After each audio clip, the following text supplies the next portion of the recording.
Buenos días, amigas y amigos que nos siguen en este canal Política y Gerencia. Hoy nuestro segundo conversatorio del año, número 19, siempre conversando los temas que tienen una importancia significativa en la vida de Venezuela, nuestro país. Y ante la amenaza que se cierne sobre la democracia en Venezuela, y después de haber que ocurrió el 28 de julio, donde casi 8 millones de venezolanos votaron, asistieron a la convocatoria de elecciones, hasta el sol de hoy no ha sido posible que el organismo supremo electoral de Venezuela, el CNE, no haya publicado las actas para darle veracidad, para darle conformidad, para darle legitimidad al ganador de esas elecciones, Edmundo González Urrutia, porque así lo demostraron las actas, las mismas actas que estaban en manos de la plataforma unitaria y que de manera muy inteligente y preventiva,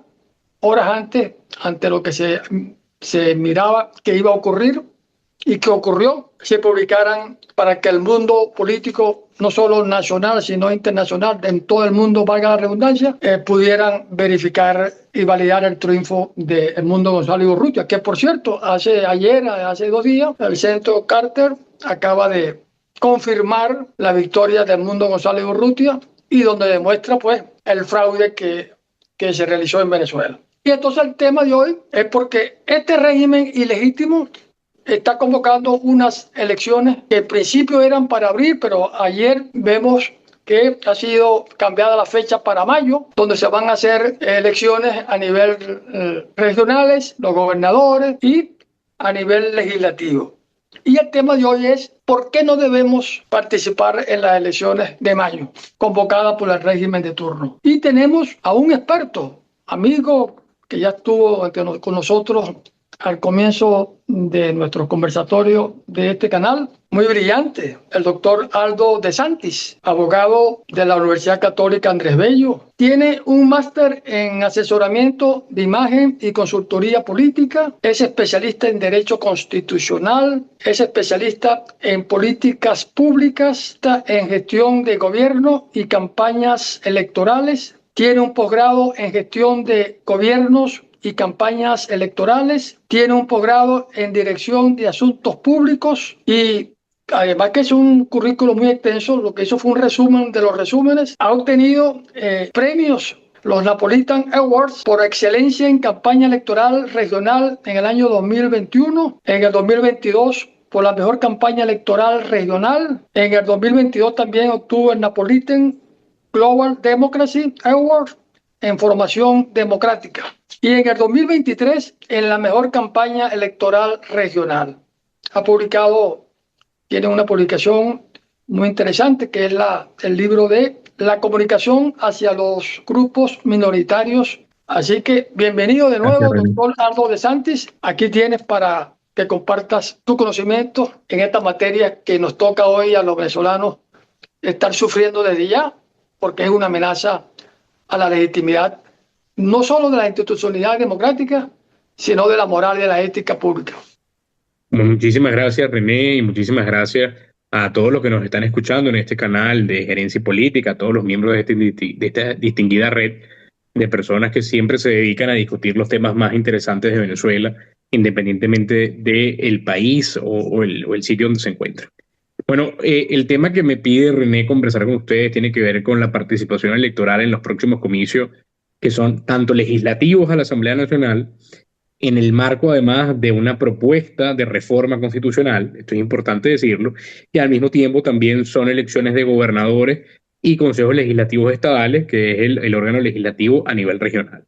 Todo esto en el marco de la desobediencia a la voluntad popular emitida el 28 de julio con una victoria contundente de Edmundo González, doblando los votos de Nicolás Maduro, que no es poco decirlo, además doblándolo a pesar de todos los mecanismos de presión y coacción con miles, con millones de venezolanos para participar y sin la posibilidad del voto de la diáspora que hubiese incrementado esa diferencia a el triple o más, ¿no? Entonces, bajo todas estas condiciones, ahora el Consejo Nacional Electoral en manos de un acreditado diputado del Partido Socialista Unido de Venezuela, del grupo de Nicolás Maduro, actual presidente del CNE, Luis Amoroso, convoca unas elecciones con una intención lógica, que es validar un segundo proceso electoral para pasar la página, tanto histórica como política, del proceso del 28 de julio y sobre todo para hacer lo que ya logró, lamentablemente en mi opinión, y esto se lo digo a usted, René, y el resto del equipo, esto es completamente opinativo, aquí podemos disentir todo lo que queramos, en mi opinión ya logró lo que buscaban, que era no la división de la oposición desde el punto de vista electoral, sino la atomización de los grupos políticos que son de la alternativa democrática. ¿Y por qué lo llamo atomización? Porque es que ya no son divisiones partidistas, sino que son atomizaciones internas. Variantes internas de cada partido político piensan que participar es una opción, mientras que otros piensan que participar es una locura. Es lógico entender que la participación es una locura, porque si ya hubo un desconocimiento de la voluntad popular del 28 de julio, con el doble de los votos, ¿qué sentido tiene participar en un proceso como este? Algunas personas, y yo voy a hablar con nombre y apellido porque dirían en mi pueblo ya estoy mayor, y como estoy mayor puedo decir lo que me da la gana, me sorprende que gente del Partido Nuevo Tiempo diga que esto es una situación similar a lo que ocurrió en el año 2005, cuando la oposición en ese momento decidió no participar en las elecciones parlamentarias, dejando la Asamblea Nacional, como bien ya lo sabemos, en manos del oficialismo durante 5 años. Pero lo cierto es que no tiene nada que ver el entorno y el contexto político del año 2005 a lo que es el entorno y el contexto político del año 2025.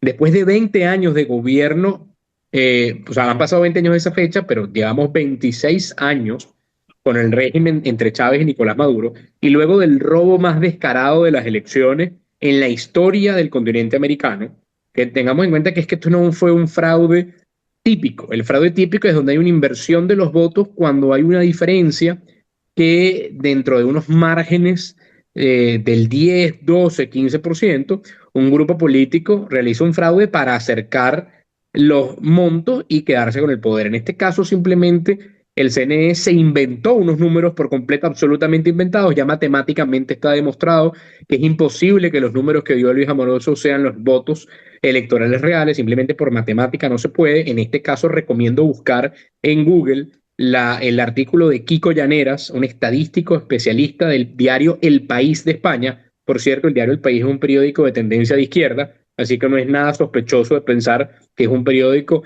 como lo llamaría la gente del oficialismo, de derecha. Ni él tampoco es una persona de derecha, simplemente es un profesional que se dedicó a demostrar estadísticamente cómo es imposible los votos que sacó el Luis Amoroso en esa declaración pusilánime donde dice que Nicolás Maduro gana las elecciones el 28 de julio.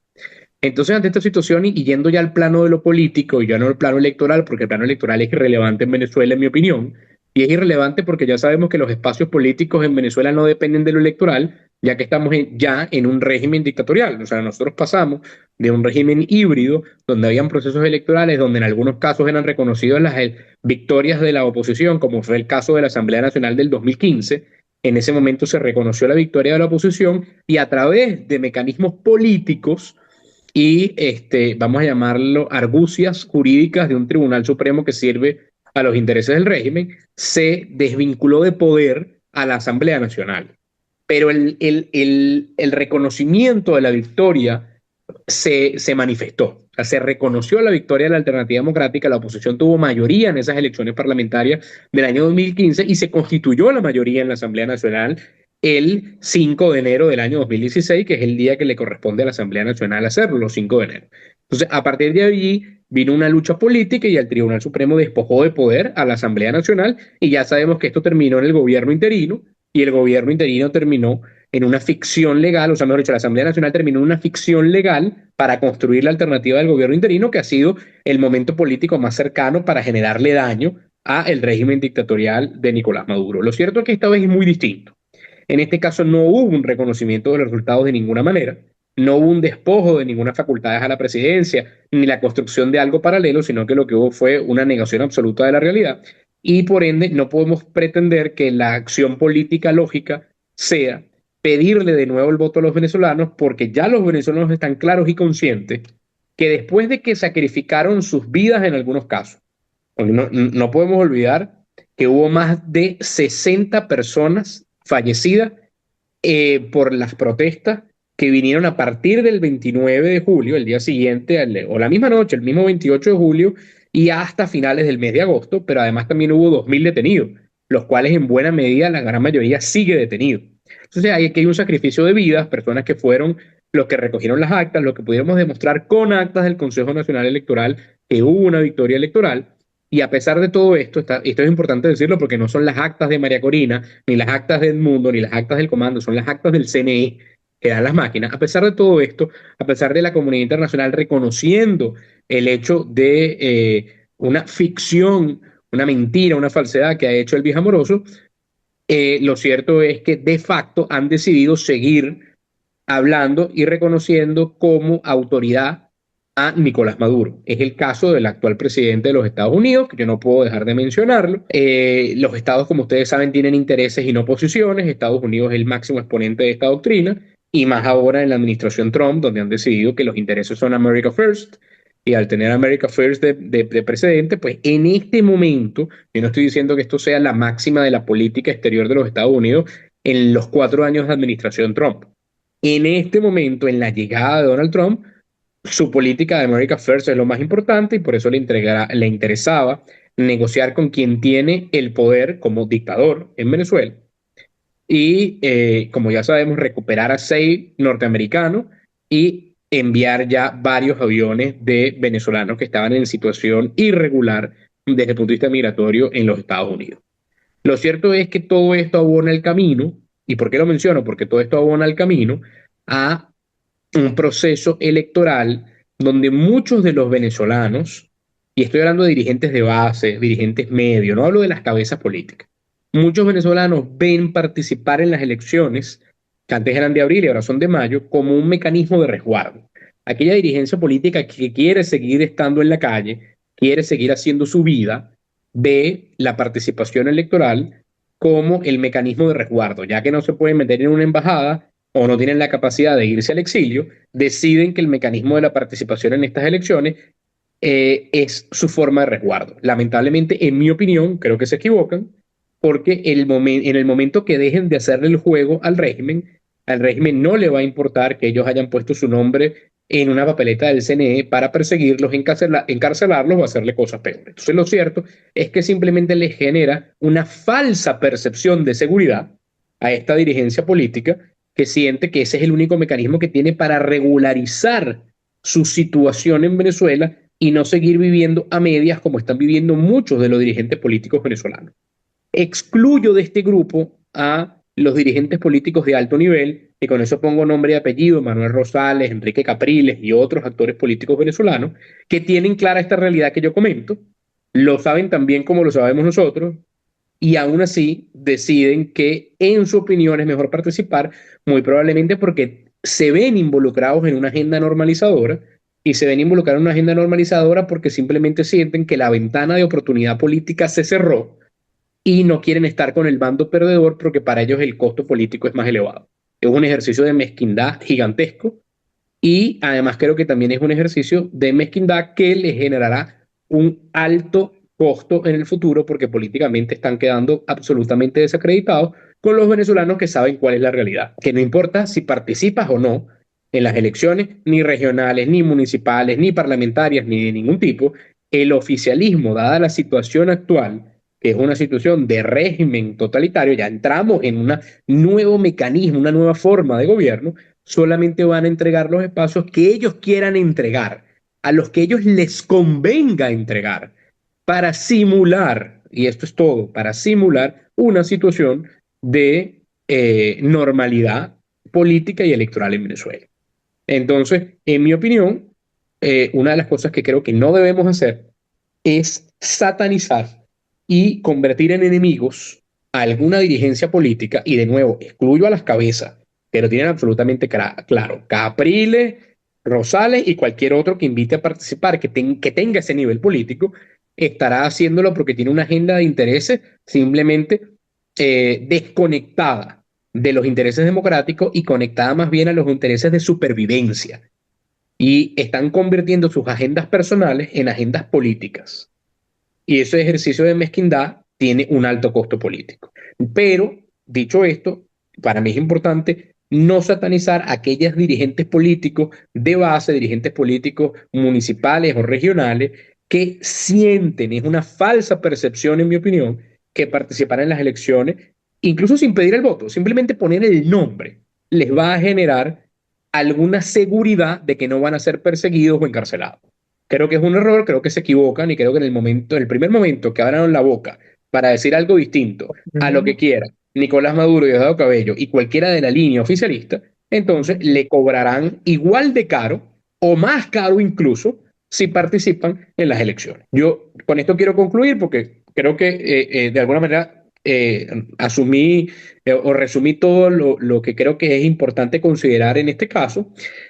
Y cierro con un llamado a la dirigencia política que está encarnada en María Corina Machado y en Edmundo González, que es importante generar acciones políticas que sean distintas al resguardo. Los venezolanos han demostrado que están dispuestos a realizar acciones políticas y esa acción política puede verse en acciones que sean pensando fuera de la caja, ocurrentes, distintas y llamativas, porque si no, lo que puede terminar ocurriendo, y es mi preocupación, es que en los próximos meses el proceso de normalización gane la agenda y cuando lleguemos a final del año, ese 70% de aprobación que tiene María Corina Machado y ese 62% de aprobación, según las últimas encuestas que vi que tiene Edmundo González, puede reducirse a la mitad o menos, si no lideran un proceso distinto que genere una sensación de confianza en una posibilidad de cambio real. Ayer vi, o antes de ayer vi, un comunicado de la plataforma unitaria que colocaba 4, vamos a llamarla, exigencias para poder pensar en participar en esas elecciones. Entiendo que esas exigencias están medianamente alineadas con el comando de María Corina y del Mundo, porque la primera es que se desvele la verdad sobre las elecciones del 28 de julio y se reconozcan los resultados. Entonces, con eso en mente, creo que es necesario una línea de acción política distinta al resguardo para generar de nuevo la esperanza de un proceso de cambio en Venezuela, so pena de que si no ocurre esto, los números de aprobación, de confianza y de credibilidad de los que hoy lideran realmente la alternativa democrática, que son María Corina Machado y Edmundo González, caerán también en esa caída libre e inevitable que es perder la agenda política y perder la confianza de los electores y de los ciudadanos en el futuro a mediano o largo plazo.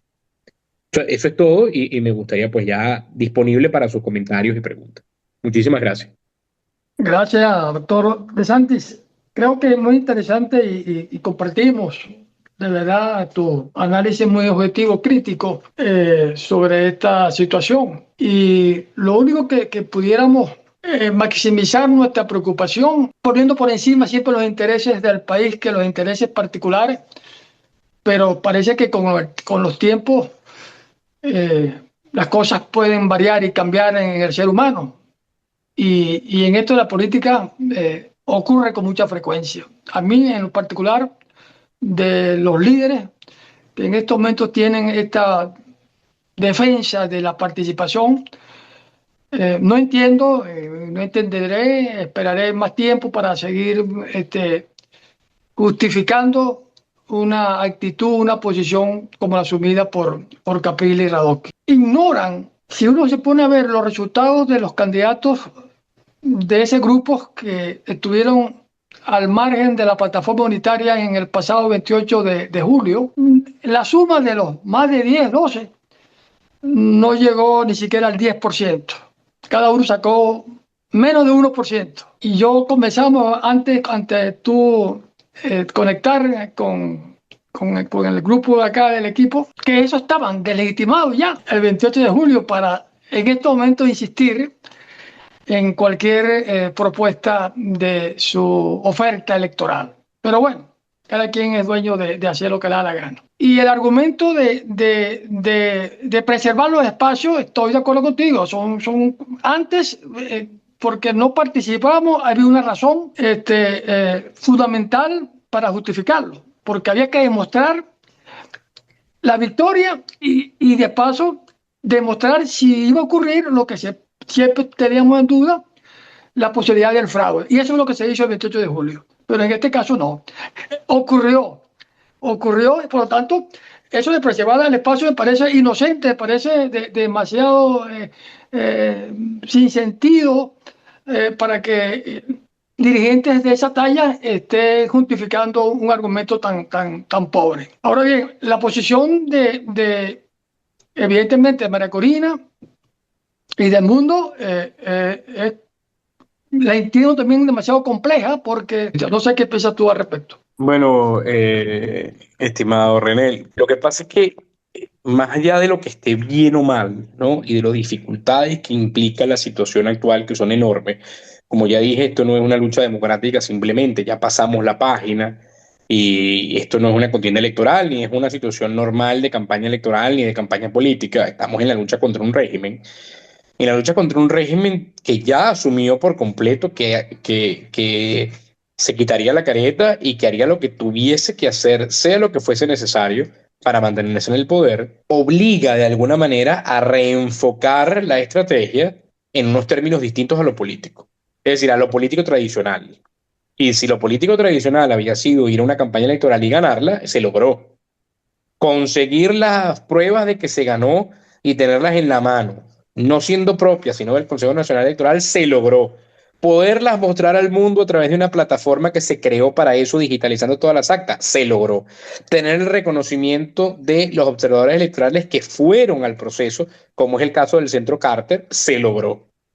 Entonces, pareciera que todos los pasos en lo tradicional se lograron para generar, vamos a llamarlo, una disonancia cognitiva interna en algunos de los actores que mantienen el bloque del oficialismo unificado, es decir, aquellos que sostienen todavía el régimen, independientemente de en qué espacio estén, desde los militares hasta los económicos, que son los dos grandes poderes que sostienen al régimen, más allá de los geopolíticos. Y pareciera que eso tampoco fue suficiente, entonces creo que lo que queda es que el liderazgo político donde tiene depositada la confianza del venezolano, tiene que construir mecanismos y alternativas distintas, diferenciadoras, para empezar a mover un poco la situación. Es decir, si estábamos en una situación tensa, vamos a tratar de hacer una analogía con una lata de cualquier refresco, de cualquier marca. Si la situación estaba tensa porque agitamos la lata con votos, con calle, con gente, ellos tranquilizaron la situación, o sea, aplacaron la lata para que bajara el nivel de gas. Y luego, antes del 10, se volvió a agitar la lata, vinieron los viajes de Mundo González buscando el reconocimiento internacional, y luego la salida de María Corina el día 9, pero luego se volvió a aplacar eso del 9 de enero en adelante, y recordemos que desde el 9 de enero no hemos vuelto a ver físicamente a María Corina Machado, no la hemos vuelto a ver en ninguna parte del país. Edmundo González había dicho que iba a ir a Venezuela el día 10 y no lo fue. Es decir, se generaron unas expectativas en algunos venezolanos que podían buscar promover el cambio político y tampoco se generó. Entonces, ¿qué estamos haciendo nosotros? Y esto es lo que tenemos que preguntarnos seriamente. Esto no es de ser un crítico por ser crítico. No se trata de ser crítico porque nos gusta criticar todo y no se trata tampoco de no ser leal a unas personas que han arriesgado su vida y la vida de otros también en el cambio político. Es que lamentablemente por lo que vemos no es suficiente. Entonces, lo han hecho todo lo que se cree que se debe hacer en las situaciones normales y comunes de los espacios políticos tradicionales y no ha sido suficiente. Entonces, ¿qué es lo que sí tenemos que hacer? Tenemos que volver al jueguito del gato y el ratón de participar en unas elecciones municipales, regionales, legislativas, generarle de nuevo bombonas de oxígeno al régimen, que pasen de nuevo 3, 4, 5, 6 años y que surja un nuevo liderazgo, que es la única alternativa que yo veo hoy. Hoy no veo otra. A menos que quienes siguen detentando la confianza de los venezolanos y esas personas que lo detentan son María Corina Machado y Edmundo González, piensen fuera de la caja y puedan proponerle y generar acciones a los venezolanos en una hoja de ruta distinta para volver a agitar la lata. Mi punto es ese. Hay que volver a agitar la lata, hay que volver a generar una situación de que si la lata se abre va a generar que se dispare el contenido que está dentro. Hoy por hoy, la lata está muy contenida. ¿Okay? Y eso es lo que yo creo que puede generar ese descontento de los venezolanos se transforme en un desapego en la confianza que se le tiene todavía al liderazgo político. Mi preocupación sincera es que si no hacemos algo, y sobre todo ellos que son los que están llamados a hacerlo, que son la dirigencia política que tiene la confianza del venezolano, de aquí a que termine el año, esos números que siguen teniendo un alto nivel de confianza van a estar muy disminuidos y los procesos de normalización política van a ganar la agenda de una manera muy contundente. Sobre todo si Chevron sigue comprando petróleo, si Donald Trump y Richard Grenell, que es el enviado especial, sigue negociando con Nicolás Maduro y con Jorge Rodríguez este intercambio, por llamarlo de alguna manera, y siguen llegando los aviones a Venezuela, sigue habiendo un intercambio y una comunicación, desestimando que Venezuela habló claramente y pidió un cambio político y pidió que Edmundo González estuviese en la presidencia. Entonces, si no hacemos algo, creo que inevitablemente vamos a llegar al punto donde se va a pasar la página del 28 de julio y los venezolanos van a querer volver a construir un relato nuevo y un camino nuevo, y eso implica de nuevo una gran cantidad de años para esperar o construir una nueva ventana de oportunidad. Y creo que hay mucha gente que ya, primero no tiene tiempo para esperar y otra gente creo que ya no tiene ganas de esperar. Entonces, mientras más personas se vayan del país, más personas renuncien a la lucha, menos personas se dediquen a los asuntos políticos porque tienen miedo o porque no ven alternativa, pues es más difícil que el régimen de Maduro se vaya. Y esa es mi preocupación. Eh, Aldo, a mí me preocupa, y bueno, y la preocupación no solamente es mía, pero realmente de una gran mayoría de la población. eh, Hay dos aspectos importantes del país. Son las perspectivas del país. ¿Qué pasa con el país? ¿Cuáles son las perspectivas que tiene el país en un proceso del descalce que hay entre el régimen y la oposición? ¿En qué sentido? Que se ha producido una mutación muy rápida del régimen, ha mutado desde el finales de 2023, cuando había un proceso de negociación, y cada vez se cierra el espacio de la oposición genuina, porque ya hay una oposición que, como tú la has descrito, que se amolda al proceso. El régimen está en una mutación muy rápida, y este año que se va a ir en la parte política del proceso de mutación, porque las elecciones, la convocatoria de las elecciones regionales y parlamentarias, y la reforma de la Constitución son procesos que contribuyen a acelerar este año ese proceso de mutación de un Estado que le quedaban algunos visos, algunas ventanas de democracia. Va a un Estado totalitario, con el eufemismo del Estado comunitario, el gran sueño de Hugo Chávez en el 2007, que no pudo instaurar su Estado comunal. Ya Maduro lo dijo. Están dadas las condiciones para eso. ¿Cuáles son las condiciones? Bueno, yo escribí un artículo justamente de Pan y Circo, se llama mi artículo Pan y Circo. Este año es de Pan y Circo, y ya hay experiencia en la antigua Roma sobre eso. Va a ser un año de conflicto, pero eso, de pan y circo, donde va a seguir avanzando el régimen con su mutación hacia un proceso donde se va a pasar ya definitivamente de un Estado, de lo que quedaba democrático, a un Estado totalitario, con ya las instituciones las tenía bajo su control y ahora en forma absoluta, y todas aquellas medidas de tipo político, institucionales, que se habían calificado, esas políticas que no estaban en la condición, que eran inconstitucionales, todas esas políticas van a ser incorporadas a la reforma de la Constitución, y ya no va a haber ya no va a haber ilegalidad, porque ya todo va a estar bajo un estado del derecho de ellos, ¿verdad? De ese derecho, de ese nuevo derecho al régimen de perverso y del totalitarismo. Entonces, eso, eso sin duda representa un problema en cuanto a las perspectivas del país, porque en el interín, la crisis se va a ir acelerando, la crisis económica y social, pero el drama es la parte de la salud y la educación, los dos pilares fundamentales de los países que le pueden dar soporte para el crecimiento sostenido y desarrollo y bienestar, la salud y la educación. Eso ya vino con un deterioro muy largo, que yo lo puse en evidencia en mi libro, y ahora se acentúa ese deterioro y, por supuesto, las posibilidades de recuperación del país cada día son menores, son menores. Eso es la gran preocupación. No es para darle desesperanza. Completamente de acuerdo, Carlos. Gracias por esa opinión y bueno, sí, tu escenario es un poco pesimista, pero lo cierto es que también está conectado mucho con la realidad que estamos viendo.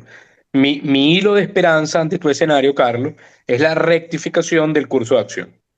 Creo que hay confianza en los venezolanos, todavía en los actores políticos, como para que un cambio, un viraje del timón haga que los venezolanos reaccionen positivamente ante una nueva acción política que se recoja.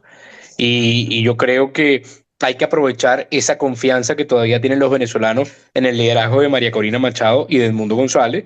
No hay que permitir que caigan a puntos débiles de menos de 2 cifras de aprobación, porque en ese caso, pues sí es verdad que va a ser muy difícil y tendremos que construir una nueva ventana de oportunidad que ya será a mediano y largo plazo, a pesar de que tenemos gente que tiene 25, 26, 27 años luchando por la democracia en Venezuela. Julián, Gracias, Aldo, por esta excelente presentación en el cual me siento muy satisfecho de la misma, porque en su mayor parte está acorde con nuestras expectativas y con nuestro punto de vista sobre la situación política de Venezuela. Hay muchos aspectos y lo acabas de reafirmar en la intervención que tuviste anteriormente, respondiéndole a Carlos, a su reflexión, que sí hay que mantener la confianza. Y yo te lo ratifico aquí, como venezolano, parte de esta gran diáspora, de este gran exilio, tengo confianza. Yo continúo teniendo confianza y como creyente tengo esperanza en el liderazgo actual, un liderazgo que ha estado a éxito tras éxito y estamos en la fase final. Especialmente el liderazgo de María Corina Machado, que nos ha permitido llegar a esta etapa. Ahora bien, como el tema principal que estamos tratando acá es ir o no ir a las elecciones que está planteando la dictadura, ir o no ir, ahí está la gran respuesta. Y la mayoría, la gran mayoría, yo diría que todos los venezolanos que estamos partidarios de María Corina Machado y la seguimos y del presidente electo, yo creo y estamos ahí acorde con el pensamiento de este grupo de política y gerencia que esa es una trampa más para desperdigar al sentimiento y a la opinión de los venezolanos. Ahora bien, conversaba recientemente con René y con Carlos sobre la situación de los que quieren ir, que tú lo explicaste muy profesionalmente sobre estos personajes.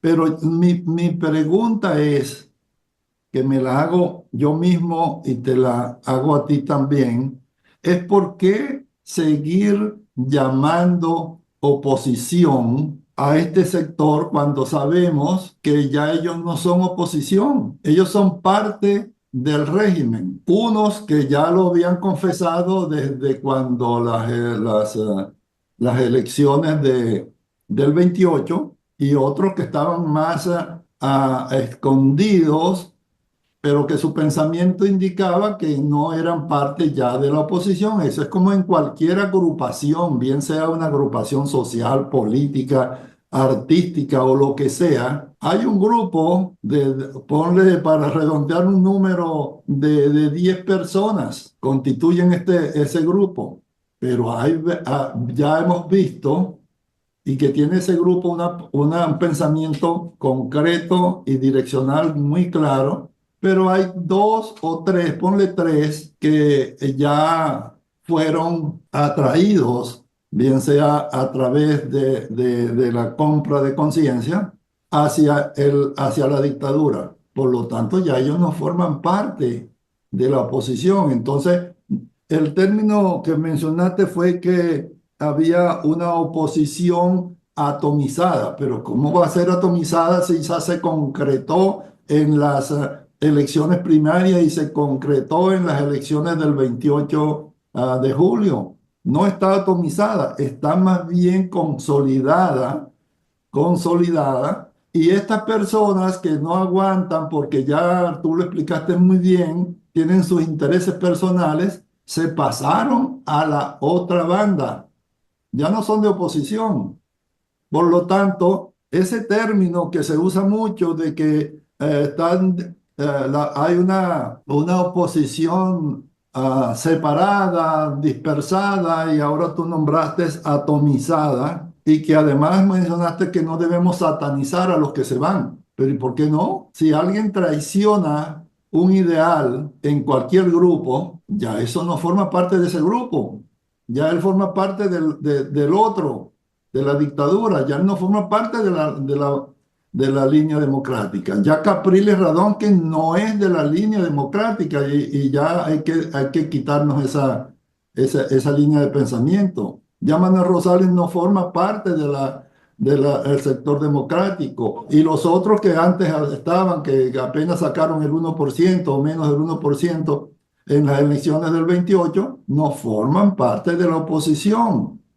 Es decir, los alacranes no son la oposición, son un grupo que se fue. Entonces, ahí es lo que te planteo: ¿por qué seguir llamando oposición a estos sectores que traicionan o se fueron ya con el dictador? ¿Por qué? ¿Por qué seguirlos llamando así? Esa es mi reflexión y mi pregunta. Gracias, Aldo. Gracias, Julián. Bueno, como dije, yo excluía de mi valoración a Manuel Rosales y Enrique Capriles y a la alta dirigencia política que tiene una agenda propia y que con su agenda propia eh, pretende imponerla como agenda política a los venezolanos. Yo no me refiero ni a Capriles ni a Rosales. Yo me refiero a un dirigente de Santa María de Ipire que lo amenazan para que sea concejal, so pena de que no lo haga, irán por su pequeño negocio que tiene en el centro del pueblo y luego lo meterán preso.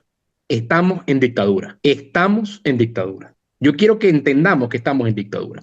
La alternativa que tuvimos nosotros de ir al exilio, quizás él no la tiene.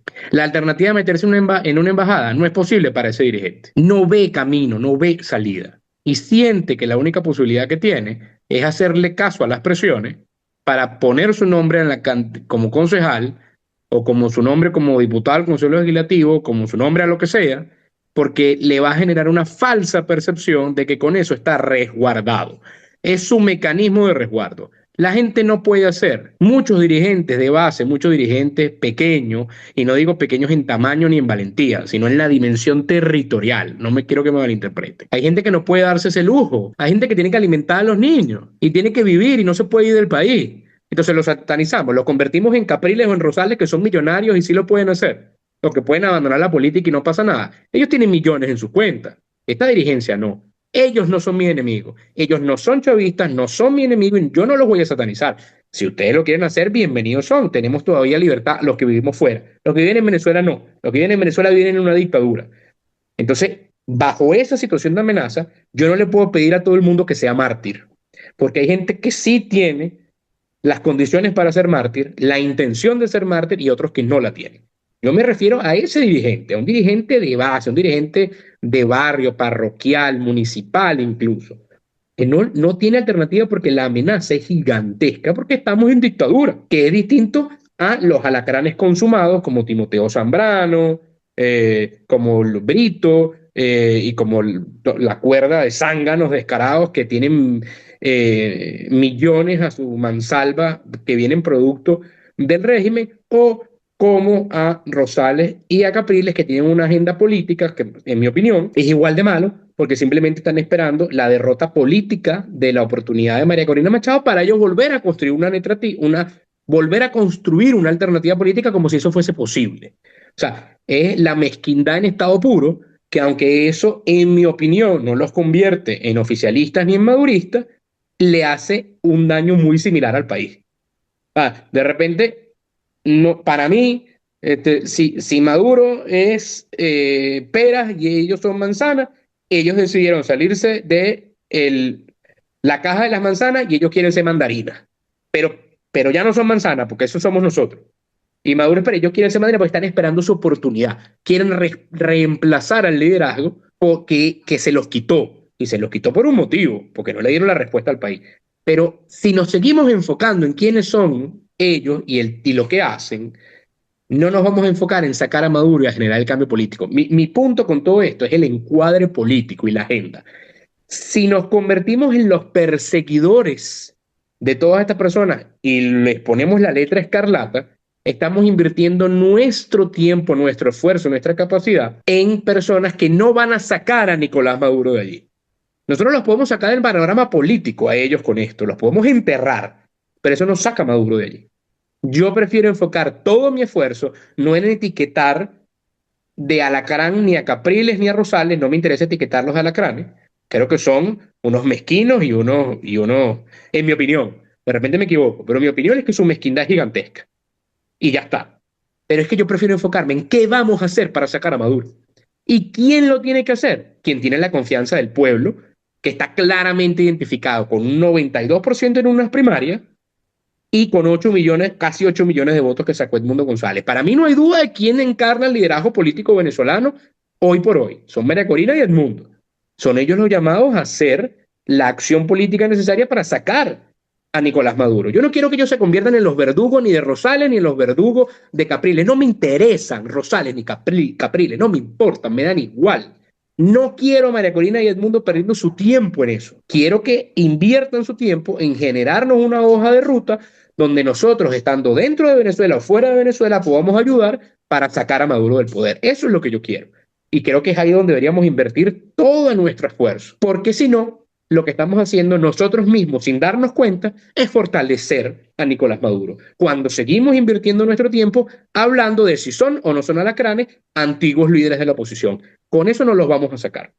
Ahí ellos nos ganan. Y no quiero seguir que ellos ganan la agenda. La agenda política para ellos, ¿cuál es? Vender que la oposición está dividida. Explicar a la gente que la oposición no está dividida, que ya Capriles no está con nosotros, que ya Manuel Rosales no está con nosotros, es muy difícil, es muy complejo, toma mucho tiempo y no nos va a ayudar a sacar a Nicolás. Prefiero enfocarme en sacar a Nicolás Maduro. El problema es el cómo, y eso tiene que estar en manos de la decisión política, porque es una decisión que pone en riesgo vidas. Esto ya no es democracia. Ya esto no es, bueno, si perdimos me voy a mi casa y perdí, y me calo 6 años. No, no, no. Aquí María Corina Machado tiene que decidir si pone su vida en riesgo y la de la gente que trabaja con ella para generar un cambio político, o si genera un mecanismo con otro grupo de personas, o si construye una alternativa distinta. Lo que está en riesgo son las vidas de las personas. Esto no es una decisión sencilla, esto no es fácil, esto no se arregla nada fácil. Yo no estoy diciendo que sea sencillo, ni siquiera estoy diciendo que si yo fuese la persona que está allí, tomara la decisión, porque yo sentiría el mismo dolor, el mismo miedo que debe estar sintiendo María Corina de poner en riesgo la vida de los venezolanos. Es que yo lo pienso. Yo no creo que ella tenga miedo por su vida. Creo que tiene miedo por la vida de los venezolanos que puede poner en riesgo. Porque a final de cuentas tienes una conciencia de lo que le puede pasar a los venezolanos. Entonces, ni siquiera teniendo la garantía de una victoria política, no sé si puedas dormir tranquilo luego de hacerlo. Entonces, yo la entiendo. No la quiero juzgar, pero sí quiero entender qué podemos hacer, porque si no hacemos nada, no estamos ayudando a que cambie políticamente Venezuela. Y esa es mi gran preocupación, que repito. ¿Qué estamos haciendo para que no se quede Maduro en el poder? No digo mañana o pasado, pero sí no me gustaría pensar lo que dijo Marco Rubio, el secretario de Estado, en su entrevista, donde claramente dijo: yo no veo que vaya a pasar ningún cambio político ni Venezuela, ni Cuba, ni Nicaragua en el 2025. Bueno, entonces, ¿para cuándo lo dejamos? Entonces, si ya sabemos que no podemos contar con ese apoyo, que teníamos esa expectativa, somos los venezolanos los que tendremos que hacer, construir la hoja de ruta para debilitar al régimen. Y es donde yo tengo esa expectativa de parte de la dirigencia política. Gracias, Aldo. Muy, muy interesante Gracias a tu ti. respuesta, la cual me aclara esas reflexiones que te di anteriormente. Gracias, gracias. Gracias a ti, Julián. Y a Carlos y a René por este tiempo, y a todos los que nos escuchen en los próximos días, que sé que más de las personas que están aquí conectadas en vivo nos van a escuchar cientos de personas del canal. Entonces, súper agradecido con el tiempo, René, Carlos, Julián y todos los que nos escucharon. Ha sido un privilegio acompañarles hoy. Gracias, Aldo, Aldo. Un placer. para cerrar, me gustaría un mensaje hacia el pueblo venezolano que está allá, específicamente. El pueblo venezolano creo que lo ha dado todo. Ha ido a votar, defendió el voto, salió a la calle, pero también tengo la confianza de que todavía está dispuesto a seguir dándolo todo. Va a seguir haciendo lo que ya ha hecho, que es arriesgarse al punto de lo que haga falta para generar un cambio, porque el agotamiento de un sistema dictatorial que no te permite posibilidad de vivir en paz es lo que hoy marca el sentimiento más profundo de los venezolanos. Si no, estos casi 8 millones de votos no hubiesen salido con la fuerza y la vehemencia, no hubiésemos recolectado el 80% de las actas gracias al esfuerzo de una maquinaria humana que las recolectó para poderlas digitalizar y demostrar al mundo que ganamos. No hubiesen salido miles de personas a la calle, no hubiésemos tenido ese apoyo contundente que sigue teniendo María Corina Machado y Edmundo González en cada uno de sus mensajes y locuciones al país.